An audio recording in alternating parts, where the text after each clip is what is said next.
शाम का वक्त था जब मैं बावर्ची खाने में खड़ी रात के खाने की तैयारी करी थी कि दरवाजे पर दस्तक हुई। मैंने जल्दी से हाथ साफ किया, दरवाज़ा खोला। सामने डाकिया खड़ा था। उसके हाथ में एक सरकारी लिफाफा था। उसने मेरा नाम पूछा और रजिस्टर आगे बढ़ा दिया। मैंने दस्तखत किए और कांपते हाथों से लिफाफा पकड़ लिया। मेरा दिल ज़ोर ज़ोर से धड़क रहा था क्योंकि मैं कई दिनों से इसी खत का इंतज़ार कर रही थी। मैंने जैसे ही लिफाफा खोला, मेरी आंखों में खुशी के आंसू आ गए। ये शहर के सबसे बड़े अस्पताल का तकर्रीनामा था। मेरी मेहनत रंग ला चुकी थी। कई सालों की पढ़ाई, बेशुमार रातों की जाग कर की गई तैयारी और वालदैन की दुआएं आखिरकार कबूल हो गई थीं। मेरी खुशी की इंतहा न रही। मैं दौड़ती हुई सहन में आई जहाँ सास ससुर और शौहर बैठे चाय पी रहे थे। मैंने खुशी से कांपती हुई आवाज़ में कहा, अबू जी, मेरी नौकरी लग गई है, शहर के बड़े हॉस्पिटल में। कल मुझे ज्वाइन करना है। मैंने अभी बात पूरी भी नहीं की थी कि मेरे ससुर ने गुस्से से मेरा हाथ पकड़ा और ख़त छीन लिया। उन्होंने एक नज़र ख़त पर डाली, फिर जेब से लाइटर निकाला और सबके सामने इस खत को आग लगा दी। जलते हुए कागज़ को देखकर मेरा दिल ऐसे टूटा जैसे किसी ने मेरे बरसों की मेहनत को राख बना दिया हो। मैं बेख्तियार आगे बढ़ी, मगर उन्होंने सख्त आवाज़ में कहा, इस घर की बहू नौकरी नहीं करेगी, ये हमारा फैसला है। मेरी सास ने भी गुस्से से मेरी तरफ देखा और बोली, हमारे ख़ानदान की औरतें घर से बाहर जाकर काम नहीं करती। तुम्हें जो करना है इस घर के अंदर करना है। बाहर जाकर लोगों के दरमियान काम करने की इजाज़त कभी नहीं मिलेगी। मेरी आंखों से आंसू बहने लगे। मैंने अपने शौहर की तरफ उम्मीद भरी नज़रों से देखा। मुझे यकीन था कि वो मेरी मेहनत को समझेगा, वो मेरा साथ देगा, मगर उसने नज़रें चुरा ली। मैंने हिम्मत करके कहा, मैंने ये नौकरी अपनी मेहनत से हासिल की है, मैं इसे छोड़ नहीं सकती। मेरी बात सुनते ही उसका चेहरा गुस्से से सुर्ख हो गया। वो एकदम खड़ा हुआ और मेरा बाजू ज़ोर से पकड़ कर बोला, तुम्हें हमारी बात माननी होगी। फिर वो मुझे घसीटता हुआ कमरे में ले गया और दरवाज़ा बाहर से बंद कर दिया। मैं दरवाज़ा पीटती रही, मगर किसी ने भी दरवाज़ा ना खोला। पूरी रात मैं रोती रही। मुझे अपने वालदैन याद आते रहे, जिन्होंने कर्ज दे लेकर मुझे पढ़ाया था। कमरे की दीवार से टेक लगाकर मैं आहिस्ता आहिस्ता रोने लगी। मेरी आंखों के सामने एक एक मंजर घूमने लगा। मुझे अच्छी तरह याद था कि जब मेरी शादी की बात चल रही थी तो अब्बू ने सबके सामने सिर्फ एक ही बात बार बार कही थी, मेरी बेटी ने बड़ी मेहनत से डॉक्टर की तालीम हासिल की है। अगर कल इसे किसी बड़े अस्पताल में नौकरी मिल गई तो आप लोगों को तो कोई एतराज़ नहीं होगा ना। मेरे ससुर ने फ़ौरन मुस्कुरा कर कहा था, हमें क्यों इतराज़ होगा, हम तो चाहते हैं हमारी बहू पढ़ी लिखी हो। मेरी सास ने भी मोहब्बत से कहा था, बेटी तुम हमारे घर आकर भी अपनी मर्ज़ी से नौकरी कर सकती हो, हम तुम्हें कभी नहीं रोकेंगे। फिर मेरे शौहर ने भी अब्बू की तरफ देख कर कहा था, आप बिल्कुल भी बेफिक्र रहें, मैं अपनी बीवी के हर अच्छे फैसले में इसका साथ दूंगा। उन तीनों की बातें सुनकर मेरे अब्बू के चेहरे पर जो सुकून आया था वो आज भी मेरी आंखों के सामने था। रुखसती के वक्त उन्होंने मेरे सर पर हाथ रख कर कहा था, बेटी हमें तुम पर फ़ख्र है और अब हमें इस बात की भी खुशी है कि तुम ऐसे घर जा रही हो जहाँ तुम्हारे ख्वाबों की कदर की जाएगी। मेरी अम्मी ने रोते हुए मेरा माथा चूमा था और कहा था, एक दिन जब तुम सफ़ेद कोट पहनकर हॉस्पिटल जाओगी तो सबसे ज़्यादा खुशी हमें होगी। मैंने भी उनसे वादा किया था कि उनकी हर कुर्बानी का सिला अपनी मेहनत से दूंगी, मगर आज सब कुछ बदल चुका था। वही लोग जिन्होंने शादी से पहले मेरे ख्वाबों की हिफाजत का वादा किया था, आज उन्होंने मेरे सामने मेरा तकर्रीनामा जला दिया था, मेरा जॉइनिंग लेटर जला दिया था। वही शौहर जिसने हर कदम पर साथ देने की कसम खाई थी, आज उसी ने मुझे कमरे में बंद कर दिया था। मुझे अपनी सास से ज़्यादा अपने वालदैन का ख्याल सता रहा था। अगर उन्हें यह सब मालूम हो गया तो उन पर क्या गुजरेगी। वो ज़रूर खुद को कसूरवार समझेंगे। हालांकि गलती उनकी नहीं थी, गलती उन वादों की थी जो सिर्फ शादी होने तक किए गए थे और शादी के बाद एक एक करके बदल दिए गए। मैंने आंसू साफ किए और दिल ही दिल में सोचा, शायद इंसान के ख्वाब दुश्मन नहीं तोड़ते, कभी कभी अपने ही लोग तोड़ देते हैं जिस पर इंसान सबसे ज़्यादा भरोसा करता है। मैं ज़िद्दी नहीं थी, मगर कभी कभी अपनी ख्वाहिश से दस्तबरदार होना बहुत मुश्किल होता है। अगली सुबह मैंने खिड़की से देखा, मेरे ससुर रोज़ की तरह तैयार होकर अपने दफ्तर के लिए निकल रहे थे। घर में अजीब सी खामोशी थी। मेरा शौहर भी कहीं निकल गया था, मेरी सास अपने कामों में मसरूफ़ थी। मेरे ससुर अभी दफ्तर जाने के लिए दरवाजे तक पहुंचे ही थे कि अचानक उन्हें याद आया, शाम को उनके पुराने दोस्त अपने ख़ानदान के साथ खाने पर आ रहे हैं। वो बरसों बाद शहर वापस आए थे और उनसे मिलने की ज़िद कर रहे थे। सास ने बताया कि तुम्हारे ससुर के जिगरी दोस्त हैं। मेरे ससुर ने जाते जाते कदम वापस खींचे और मेरी सास से कहा, आज शाम की तैयारी अच्छी होनी चाहिए, कोई कमी नहीं रहनी चाहिए।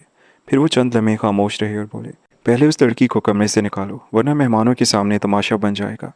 मेरी सास ने नागवारी से चाबी निकाली और दरवाज़ा खोल दिया। मैं खामोशी से बाहर आ गई। मेरी आंखें सूजी हुई थी, मगर मैंने किसी से कोई शिकायत ना की। मैं सीधी बावर्ची खाने में चली गई और मेहमानों की तैयारी में लग गई। शाम होते ही मेहमान आ गया। मेरे ससुर ने बड़े एहतराम से अपने दोस्त का इस्तकबाल किया।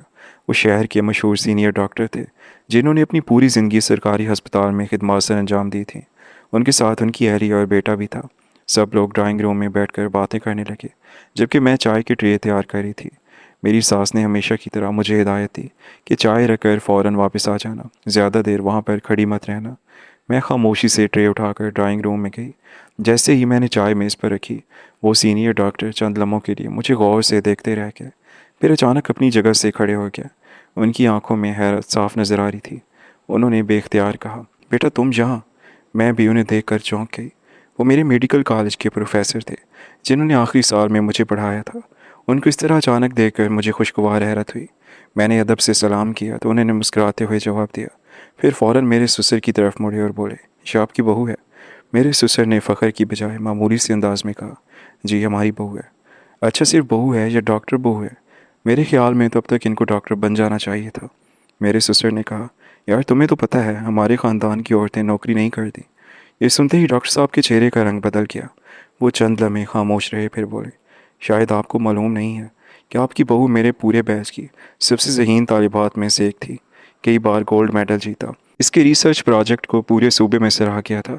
मैंने खुद उसके लिए बड़े अस्पताल में उसकी काबिलियत की बुनियाद पर मजबूत राय लिखी थी, क्योंकि मुझे यकीन था कि ये जहाँ पर भी जाएगी अपने इल्म से लोगों की जान बचाएगी। ड्राइंग रूम में मुकम्मल खामोशी छा गई। मेरे शौहर ने पहली बार हैरत से मेरी तरफ देखा, जबकि मेरी सास के चेहरे पर भी हैरानी थी। डॉक्टर साहब ने मेरी तरफ देखकर पूछा, बेटा तुमने ज्वाइनिंग कर ली? मेरे होंठ खामोश रहे। मैंने नज़रें झुका लीं। मेरे इस खामोश जवाब ने सब कुछ बता दिया। डॉक्टर साहब ने मेरे ससुर की तरफ देख और आहिस्ता मगर भरपूर लहजे में कहा, मुझे पूरी बात तो नहीं मालूम, लेकिन इतना ज़रूर समझ गया हूँ कि यहाँ किसी ने एक काबिल डॉक्टर को घर की चारदीवारी में रोक दिया है। याद रखिए, तालीम याफ्ता बहू ख़ानदान की बेइज्जत ही नहीं बल्कि सबसे बड़ा फ़ख्र होती है। डॉक्टर साहब की बात ख़त्म हुई तो पूरे कमरे में खामोशी छा गई। मेरे ससुर पहली बार लाजवाब नज़र आ रहे थे। वो हमेशा हर बात का फ़ौरन जवाब देते थे, मगर इस वक्त उनके पास कहने के लिए एक लफ्ज़ भी नहीं था। मेरे शौहर बार बार कभी मेरी तरफ देखता और कभी अपने वालिद की तरफ। उसे शायद पहली बार एहसास हुआ था कि जिस औरत को वो सिर्फ अपने घर की बहू समझता रहा, वो अपने शोबे में कितनी काबिल थी। कुछ लम्हों बाद डॉक्टर साहब ने दोबारा बात शुरू की और बोले, मैंने अपनी पूरी ज़िंदगी अस्पताल में गुजारी है। मुझे अच्छी तरह मालूम है कि काबिल डॉक्टर बनने में कितनी मेहनत लगती है। कई कई साल की नींदें कुर्बान करनी पड़ती हैं। घर वाले दुआएं करते हैं, उस्ताद मेहनत करते हैं, फिर जाकर एक डॉक्टर तैयार होता है। अगर ऐसे लोग सिर्फ इसलिए घर बिठा दिए जाएं कि वो औरत हैं, तो नुकसान सिर्फ एक ख़ानदान का नहीं बल्कि उन मरीज़ों का भी होता है जिन्हें एक अच्छे डॉक्टर की ज़रूरत होती है। मेरी सास ने पहली बार आहिस्ता आवाज़ में कहा, मगर हमारे ख़ानदान में आज तक कोई बहू नौकरी करने नहीं गई। डॉक्टर साहब ने मुस्कराए और बोले, बहन जी, कभी न कभी हर अच्छी रिवायत की शुरुआत भी किसी एक घर से ही होती है। अगर पुरानी रस्म गलत हो तो इसे बदलने में शर्म नहीं फ़ख्र होना चाहिए। मेरे ससुर ने गहरी सांस दी, मगर फिर भी उनके अंदर की अना उन्हें खामोश रहने नहीं दे रही थी। वो बोले, लोग क्या कहेंगे? डॉक्टर साहब ने फ़ौरन जवाब दिया, लोग 2 दिन बात करेंगे फिर भूल जाएंगे, मगर अगर आपने इसी बच्ची का मुस्तकबिल बर्बाद कर दिया तो ये पछतावा ज़िंदगी भर आपका पीछा नहीं छोड़ेगा। क्या पता कई मरीज़ ऐसे हों जिनके नसीब में अल्लाह ताला ने तुम्हारी बहू के हाथ शिफा याब होना लिखा हो। ये अल्फाज मेरे ससुर के दिल पर जैसे सीधे जाकर लगे। उन्होंने मेरी तरफ देखा। मेरी आंखों में आंसू थे, मगर मैंने आज भी उनसे कोई शिकायत नहीं की थी। मैं खामोशी से खड़ी थी। कुछ देर बाद मेरे ससुर अपनी जगह से उठे और बगैर कुछ कहे अपने कमरे में चले गए। सब लोग हैरान रह गए। तकरीबन 10 मिनट बाद वो वापस आए। उनके हाथ में एक छोटा सा डिब्बा था। उन्होंने डिब्बा खोला तो इसमें जले हुए कागज़ के चंद टुकड़े थे। उन्होंने धीमी आवाज़ में कहा, जब मैंने गुस्से में तुम्हारा जॉइनिंग लेटर जलाया था तो पूरी तरह जलने से पहले ही मैंने ये टुकड़े उठा कर रख दिए थे। न जाने क्यों मेरा दिल नहीं मान रहा था कि मैंने सही किया है। उन्होंने वो टुकड़े मेरे हाथ में रख दिए और बोले, बेटी प्लीज़ मुझे माफ़ कर दो। मैंने अपनी ज़िद में तुम्हारी बरसों की मेहनत की कदर नहीं की। मैंने खामोशी से उन सब की बात सुनी, फिर आहिस्ता से कहा, मैंने आपसे कभी नफ़रत नहीं की। मुझे सिर्फ इतना दुख था कि आप लोगों ने मुझे मौका नहीं दिया।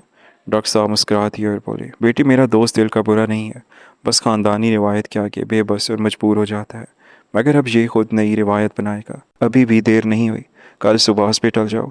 मेडिकल सुपरिटेंडेंट मेरा पुराना शागिर्द है, मैं इससे खुद बात कर लूँगा। अगर एक दिन की ताख़ीर हुई भी है तो वो वजह समझ जाएगा, लेकिन इसके बाद कोई बहाना नहीं चलेगा। मेरे ससुर ने फ़ौरन कहा, नहीं, अब मेरी बहू ज़रूर जाएगी। मैं खुद इसे अस्पताल छोड़ कर आऊँगा। अगली सुबह मेरा शौहर और मेरे ससुर मुझे खुद हॉस्पिटल ड्रॉप करके गए। मैं हॉस्पिटल के अंदर चली गई। मेरे कदमों में पहले से कहीं ज़्यादा इत्मीनान था, क्योंकि आज मेरे साथ सिर्फ मेरी डिग्री नहीं बल्कि मेरे अपने घर वालों की दुआएं भी थी। अल्लाह ताला ने खुद मेरे लिए रास्ते बनाए। डॉक्टर साहब का हमारे घर आना मेरे ससुर को समझाना और उनका मान जाना मेरे लिए किसी मौजे से काम नहीं था। मैंने अपना मोबाइल निकाल कर अपने सीनियर डॉक्टर को शुक्रिया का मैसेज किया।